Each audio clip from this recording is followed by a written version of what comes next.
Hello all, welcome back to my channel. So ఈరోజు వీడియోలో నేను మీతో ఉల్లిగారెలు ఎలా చేసుకోవాలి అనేది షేర్ చేస్తున్నాను అనమాట. సో దానికోసం అయితే నేను ఇక్కడ పొట్టులేని మినపప్పును తీసుకున్నాను. పొట్టు మినపప్పునైనా తీసుకోవచ్చు, నా దగ్గర ఇవి అవైలబుల్ ఉన్నాయి అనేసి నేను ఇవి తీసుకున్నాను అనమాట. వాటిని చక్కగా నానబెట్టేసుకున్నాను. నైట్ అరౌండ్ 9-9:30కి నానబెట్టేసుకున్నాను అనమాట. సో ఇది వచ్చేసి నేను మార్నింగ్ 7కి అట్లా స్టార్ట్ చేశాను ప్రాసెస్ అనేది. సో 6 నుంచి 7 అవర్స్ వరకు అయితే నానబెట్టేసుకున్నాను. సో తర్వాత వచ్చేసి ఒక్క చుక్క కూడా నేను వాటర్ ఏమి యాడ్ చేయకుండా మిక్సీ పట్టేసుకున్నాను అనమాట. మీరు కావాలంటే గ్రైండర్లో అయినా వేసుకోండి. నేను ఏంటంటే మిక్సీలో పట్టేసేసుకున్నాను అనమాట. వాటర్ అయితే ఏమి యాడ్ చేయొద్దు, ఎందుకంటే మనము ఆనియన్స్ నెక్స్ట్ వచ్చేసి ఉప్పు కలిపాక కొంచెం అది లూజ్ అవుతుందన్నమాట పిండి అనేది. సో మీరైతే కొంచెం కూడా నీళ్ళు పోయకుండా పట్టేసుకోండి. తర్వాత కొంచెం ఉప్పుని జీలకర్రని కూడా యాడ్ చేశాను అనమాట. నెక్స్ట్ వచ్చేసి ఒక బాండీ పెట్టేసి దాంట్లో కొంచెం ఆయిల్ని యాడ్ చేసేసాను. తర్వాత నేను ఆనియన్స్, పచ్చిమిర్చి, అల్లము, కొత్తిమీరని, కరివేపాకుని కట్ చేసి పెట్టేసుకున్నాను అనమాట. సో మీరు కావాలంటే ప్లెయిన్గా కూడా వేసుకోవచ్చు. నేనేంటంటే ఉల్లిగారెలు చేస్తున్నాను కదా, సో అందుకోసమని ఇవన్నీ వేసుకున్నాను అనమాట. సో ఒక్కొక్కటి పిండిలో వేసేసి చక్కగా కలిపేసేసుకోండి. సో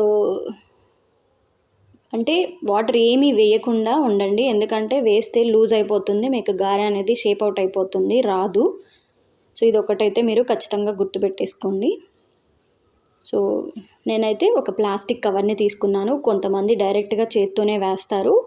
నేనైతే ఒక ప్లాస్టిక్ కవర్ తీసుకొని దానికి కొంచెం వాటర్ అప్లై చేసేసుకొని చిన్న ఉండలాగా చేసుకొని ఇలా చేసుకున్నాను అనమాట, మధ్యలో హోల్ పెట్టేసేసి. సో ఇలా వేసేసి లో ఫ్లేమ్లోనే కుక్ చేసుకోండి, అటు ఇటు దోరగా వచ్చేదాకా. సో నేనైతే దానికి కాంబినేషన్గా పల్లీ చట్నీ చేశాను అనమాట. మీరు కావాలంటే చికెన్తో అయినా తినండి, మటన్తో అయినా దేనితో అయినా బాగుంటాయి. ప్లెయిన్ గారెలైనా కూడా చాలా బాగుంటాయండి. ఖచ్చితంగా అయితే ఒకసారి ఇలా ట్రై చేసి చూడండి. మీకు ఎలా వచ్చింది అనేది నాకు కామెంట్ బాక్స్లో చెప్పండి. ఇంకా ఏమైనా రెసిపీస్ కావాలి అంటే ఖచ్చితంగా నాకు కామెంట్ బాక్స్లో చెప్పండి. నేనైతే అవన్నీ రెసిపీస్ చేసి పోస్ట్ చేస్తాను ఖచ్చితంగా అయితే. సో మరిన్ని వీడియోస్ కోసం అయితే నా ఛానల్ని చూస్తూ ఉండండి. Thank you for watching my videos. చూసారు కదా, ఇవన్నీ నేను ఒక ప్లేట్లోకి సర్వ్ చేసేసుకున్నాను అనమాట. నేనైతే ఒక టిష్యూ పేపర్ని వేసుకున్నాను, అవి ఆయిల్ అంతా పీలుస్తుంది కదా, అందుకోసం అనేసి. Thank you.